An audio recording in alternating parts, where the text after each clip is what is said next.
More than being the biggest talent reality show sa bansa, ang Pilipinas Got Talent ay pagkakataon din ng ating mga kapamilya para mabago ang kanilang buhay. Marami din ang hopeful that their dreams will be fulfilled. And there are some na gusto lang ma-share lang ang kwento nila. Tulad ni Jovet Balidivino na mula sa Batangas. Baka po ito ng pag-asa ko. May ahon sa hirap ang pamilya namin. 5 po kami magkakapatid. Kapatid ko lang po nagtatrabaho sa amin. Wala pong trabaho ngayon. Sobrang mahihain tong si Jovit, pero sa kanyang pamilya, kinalimutan niya ito at buong tatag siyang sumabak sa auditions. Ano gagawin natin ngayon, sir? Surprise na lang po. Ay nako, 4 or 5 nagsabi na surprise. Walang isa ang nakapasa. So kung kasi sabihin mo na sa amin, Oo. para magawa namin ng paraan.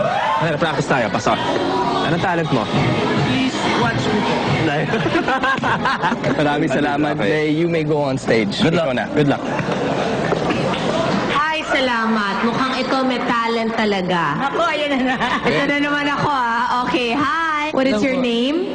Jovit Baldivino po. Jovit? Ilan taon na? 16 years old po. Nagsuschool ka pa? High school ba ngayon? Opo, opo. Anong year? Bali po, 4th year na po. Jovit, go ahead.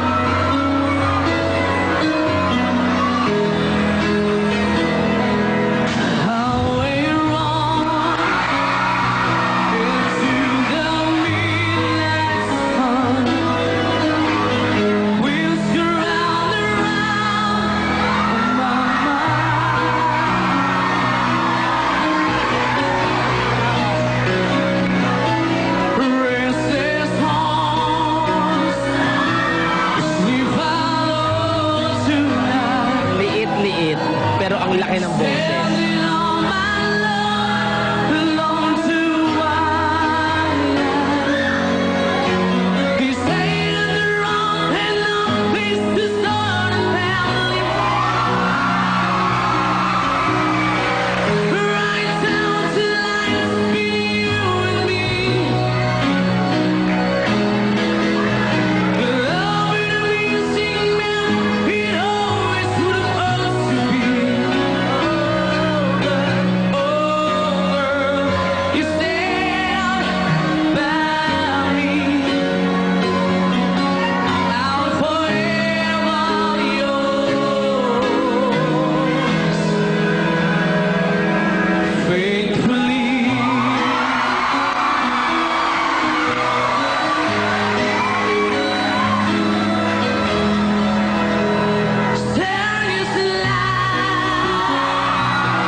Binuhay ba ang katawang lupa mo? Tama!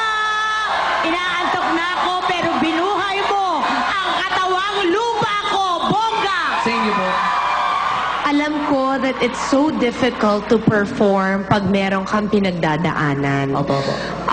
Ilang buwan kong tiniis yun na may sakit ang mom ko, pero nag-work ako and kailangan happy ka, di ba? Pagkaharap mo audience. Umabot sa akin yung masamang balita na may karamdaman ng tatay mo. What is wrong? Anong sakit ng daddy mo? TV po. Malala na ba? Bale po, galing na po ngayon. Ang nanay mo may work? Wala po.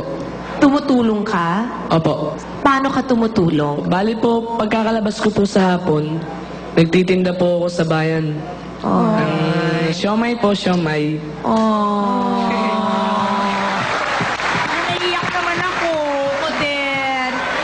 Pero alam mo, magandang example ka sa manonood ng Pilipinas Got Talent kasi tumutulong ka sa pamilya mo. Opo. Yes. And apart from that, pinagsasabay mo ang pag-aaral, pagtulong sa pamilya, at ngayon, you're on the road to stardom. Tingin po. Anong pangarap mo? Simple lang po. Ano? Bali po, pangarap ko po, makapagtapos po ng pag-aaral. Apart from makapagtapos ng pag-aaral, hinangad mo bang maging isang sikat na singer? Hinangad ko din po yun kung matutupad po. Pero po, kahit po ako'y matalo dito, okay lang po. Basta po naipakita ko po sa inyo kung ano po ang tunay na Pinoy.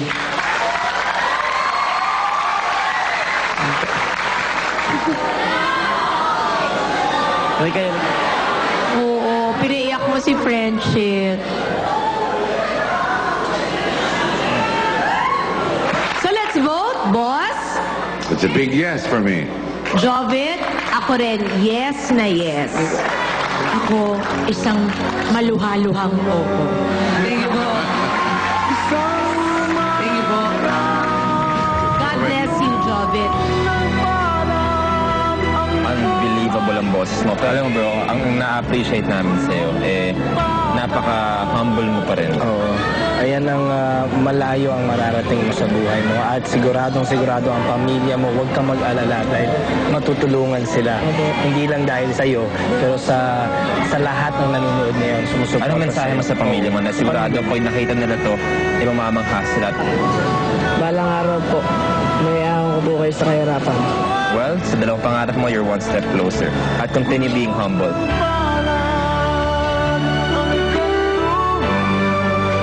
Way to go, Jovit. Thank you for sharing your story with us. Ang dami talagang acts na tumatak, hindi lang sa ating judges, kundi sa ating lahat mga kapamilya. Nakakatawa, nakakaiyak, nakakagulat, at marami pang iba. Will! And on that note, till next time, magpaalam muna tayo. And on that note, iwan na kita. Uwi na muna ako. Hindi ko kayang ginaw dito eh. Ala ka, may rapist dyan. Saan? Ayun! So good one. Umaapaw pa rin ang talent from Luzon. Kaya ito lang ang warning namin. Continue to expect the unexpected. Filipinas Got Talent would like to thank the following: Cebu Pacific Air, official carrier of Filipinas Got Talent; University of Batangas; Days Hotel Batangas;